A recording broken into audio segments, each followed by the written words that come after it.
In 1995, Gregory Maguire published a revisionist exploration of the characters from The Wonderful Wizard of Oz.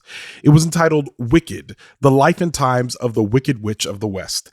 It told the story of one supposed villain that actually gave some insight into the motivation for her perceived evil actions. That book was the basis for the loose adaptation of the Broadway musical, also entitled Wicked, which received wide critical acclaim, including 3 Tonys and 1 Grammy. It's now back for another adaptation that includes the star power of Broadway phenom Cynthia Erivo and pop sensation Ariana Grande. It's Wicked. I'm Ronald Young Jr., and I'm leaving the theater.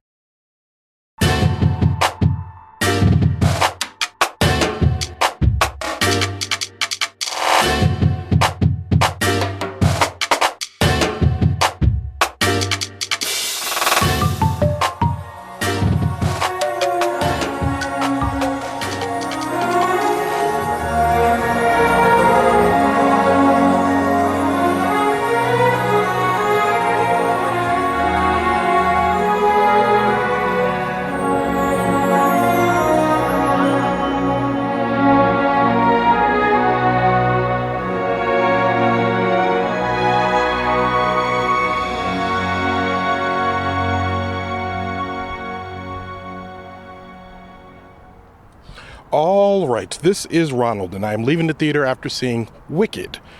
Wicked, written by Winnie Holzman and Dana Fox, directed by Jon M.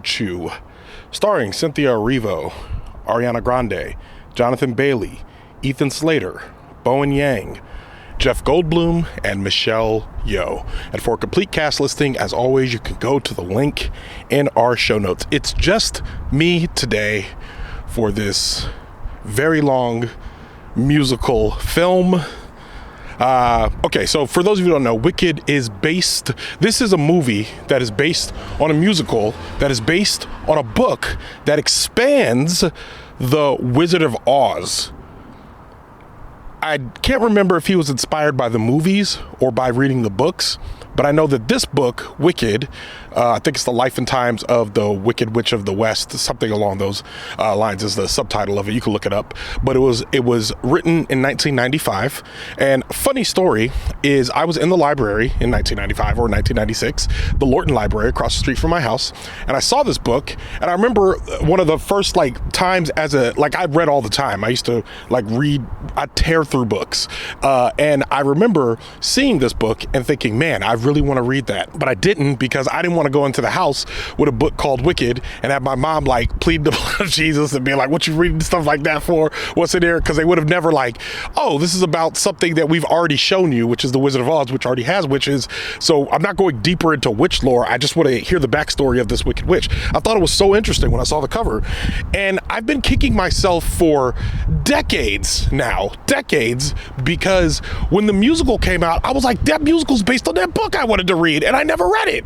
And then the musical took off, and then all of a sudden there's these songs and all that, and I never saw the musical. So this was literally my first experience with Wicked, and it's almost 30 years later. I have feelings about that. I'm probably going to buy and read the book. And it turns out he has a whole series. He's talking about the lion and all kinds of stuff. So I might go back and read that. So this musical is an adaptation of that book, which expands the backstory of the Wicked Witch of the West, who is thought to be this evil character. And to be honest, this musical is coming out in a time that is very, very good for villains, because in a world where Thanos now exists, Killmonger now exists, the Vulture from Spider-Man now exists, these complicated villains that at first glance it's like, well, they're evil, that's the problem, they're somebody for Spider-Man to kill, that's their whole personality. Whereas this book was ahead of its time, doing this in 1995, giving a backstory to a character that we once dismissed as just blanket evil, which is just something that's saying something people are just evil or any of that stuff, it's like, it is short-sighted. I think sometimes it is the case that people are evil. Evil meaning they get joy and pleasure in other people's pain and suffering. I think that is, for me, the definition of what evil is. But sometimes it's more complicated than that. It's not about the joy and pain of suffering. It's about retribution or revenge in that case, which kind of like gives it a little bit of nuance.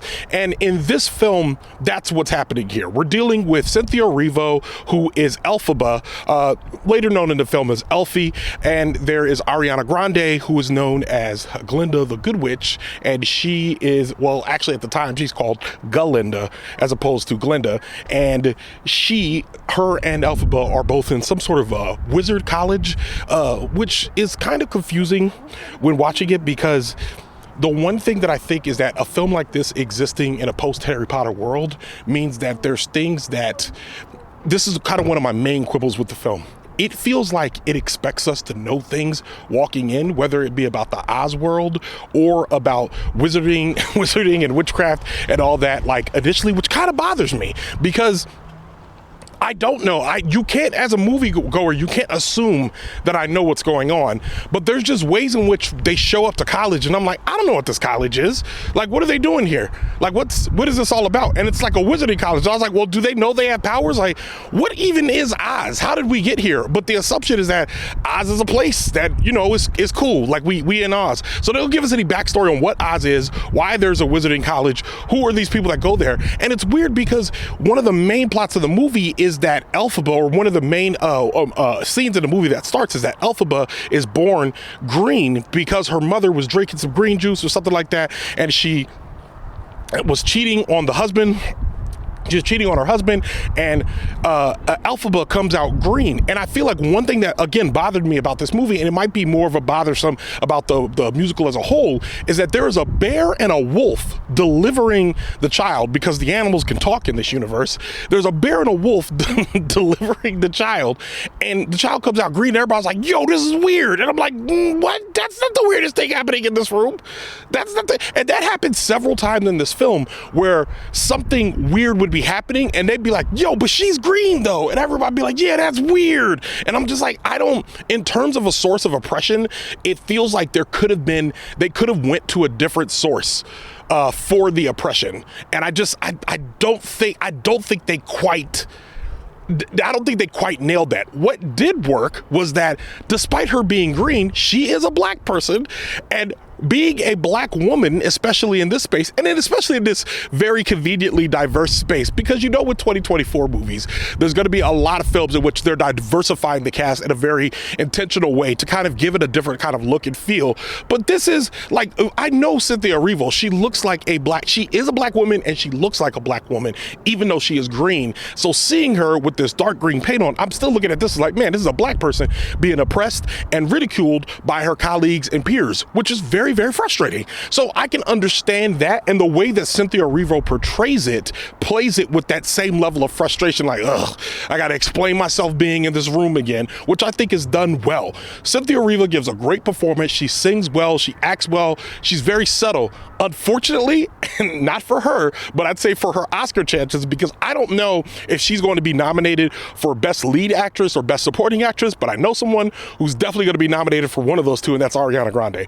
Ariana Grande is acting in the, I don't know if this is who she is and she fell naturally into this, but she plays someone who is like, she's ruthlessly ambitious, but not in a mean way, in that way that's like very, very nice, that like very like I don't, and I hope I don't offend nobody, but say that very, very like nice white lady that's like, you know, kind of looking at you and being like, yeah, okay, yeah, we'll do that. And they're smiling at you, but you're like, nah, you're not actually my friend, are you? Like that type of thing. She's played that role very well, but she plays it very funny. There's a lot of like flipping her hair, and there's a lot of the ways that she's interacting with other people and being a popular person. She's playing it very well. And I realized that this was a part that Kristen Chenoweth played before in the musical when it was on Broadway, which I was like, oh, that's perfect. Yeah, she's definitely nailing what I imagine Kristen Chenoweth would have done for this, and I've never seen her do that. So for me, originating the role is Ariana Grande, but I know what Kristen Chenoweth brings to the table. So it's funny to see that, to say like, this is probably reminiscent of Kristen Chenoweth, but definitely Ariana Grande is doing something good in this that deserves, at the bare minimum, a nod. And looking at who else is up for performance, like I was Googling in the movie, being like, what are performances looking like this year for Oscars? I think she could likely win this with a good campaign, which they will give her because part 2 is coming out next year, and all they need to roll into part 2, because, oh, and I didn't even say this to y'all, this is Wicked part 1. This is everything in the first act of the musical. So they end with Defying Gravity, the big hit song, and then after that, curtain call. We're not seeing part 2 until November next year, which is like fine. It's like a good way to have a little bit of a intermission between the two films. But all that being said, a bunch of awards given for this movie is definitely going to put butts in seats for this next movie, but this one was already going to put butts in seats. It's coming out the weekend before Thanksgiving. People are going to go see this movie. I like it. I'll be honest, the first half, trash. I'm saying trash. The first half is slow and boring. I'm not feeling it. It's just like, I'm like, come on, man, get to the point, man. Like, what are we doing, man? Like, what are we talking about? What is this even for? There's too much, we're spending too much time at the college. Stop all that beeping. Park your car and shut up. The first half is just boring. It's just so boring. It's boring. It's boring.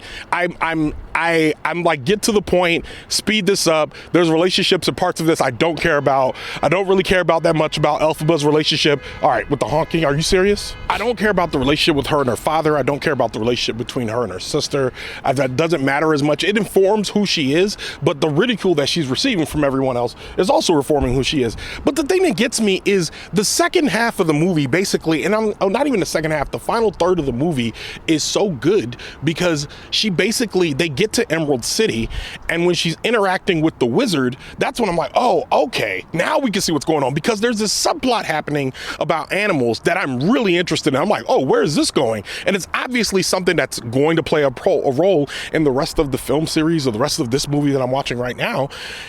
And then all of a sudden, like, they get to Emerald City and it begins to like kind of blossom a little bit. I'm like, okay, now this is interesting. Where are we going with this? And I feel like that's when I really started to be like, okay, I'm into this movie. And you kind of start to see a fundamental split happen between Glenda and Elphaba. So it's a good movie. I think it's a good movie. I don't think it's a 4-star movie. At one point I was like, this movie's fine. It's definitely 3 stars, like, because the production design is great, the makeup is great, the visual effects, I'm really enjoyed. I feel immersed in this world. It's very bright and colorful. It's very Wonka adjacent, which I also enjoyed with Timothy Chalamet. Like, I really enjoyed that. So I felt the same watching this. And I looked up the director, some of what he's doing. He was inspired by the Hook set. Big Hook fan, big Hook kid here. So I'm like, really enjoyed that. So visually it was good. I think it's going to get nods in production design, set design. I think it's going to probably, it'll be up against Conclave, and it's definitely going to beat Conclave, especially because I feel like Hollywood has a tendency to award movies that tend to give more of that Hollywood magic, and this certainly does. So I think it's going to get nominated for quite a few things. All that being said, I enjoyed all of those things about it. But the story in the beginning is just weak. I felt like contextually, I was just not getting enough of what I needed from the story for it to work and then in the last third of the movie, I'm like, okay, now you're kind of giving me the context that I need. And it's still based on information that I know about Oz or about magic from other sources, not from the movie that I'm watching in front of me, it's kind of tough. So, and that is to say, like, I don't know, like, y'all that like Wicked, y'all that like musicals, you're gonna like this movie. Like, if you like Wicked, you're probably gonna like this movie. There's probably gonna be quibbles you have, like, oh no, she's not Idina Menzel, but like Cynthia Erivo is a pretty darn good replacement. Sorry. So like, and like, it's enjoyable in that way. So I think at one point I was like, this is a 3-star movie. And I was like, 3.25. And I landed right at 3.75. This movie gave me a lot of what I wanted, but it didn't quite give enough for me to say it's a 4-star movie, but I still say it's a very good movie. And I would even watch it a second time. I'll definitely watch it again before I watch the second one next year. But I know a lot of people are going to enjoy this movie.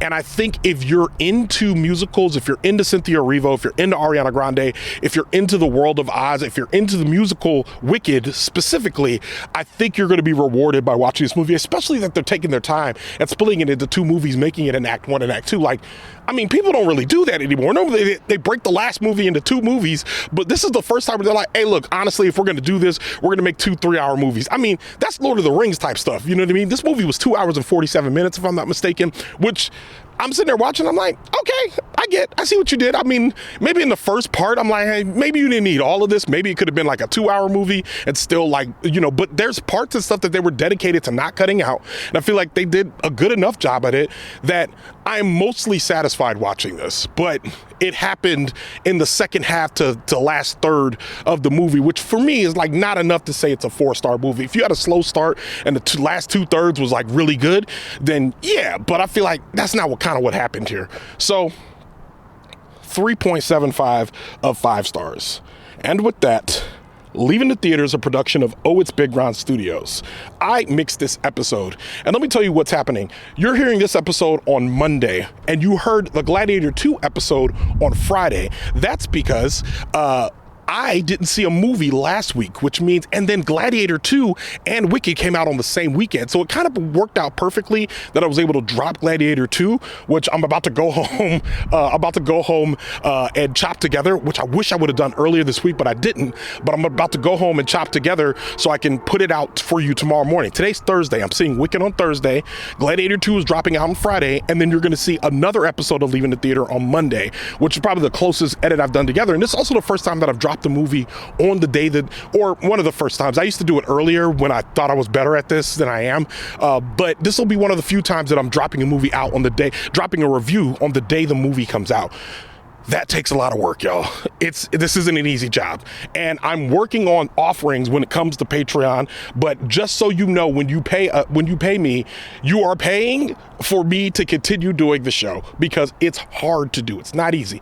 It is a labor of love, but having a little bit of money coming in every month definitely makes the job a lot easier. Again, we're working on offerings. There's 2 things specifically that I know I want to do starting in January, and I'm going to start working on those things now. Something that's easily done, that's repeatable, that won't stress me out, and that the patrons will enjoy. So the only way that you'll know about them or be able to enjoy them is if you become a patron. So with that in mind, patreon.com/leaving the theater, or go to the link in our show notes. The show art from Heather Wilder, theme music by the mysterious Breakmaster Cylinder. For more information about Wicked, check out our show notes. You can follow me on Instagram, TikTok, or Threads at OHitsBigRon. That's at OHITSBIGRON. You can find out more about this show and other Oh It's Big Ron Studio shows by following us on Instagram at Oh It's Big Ron Studios. Leaving the Theater will be back soon. Thanks for listening.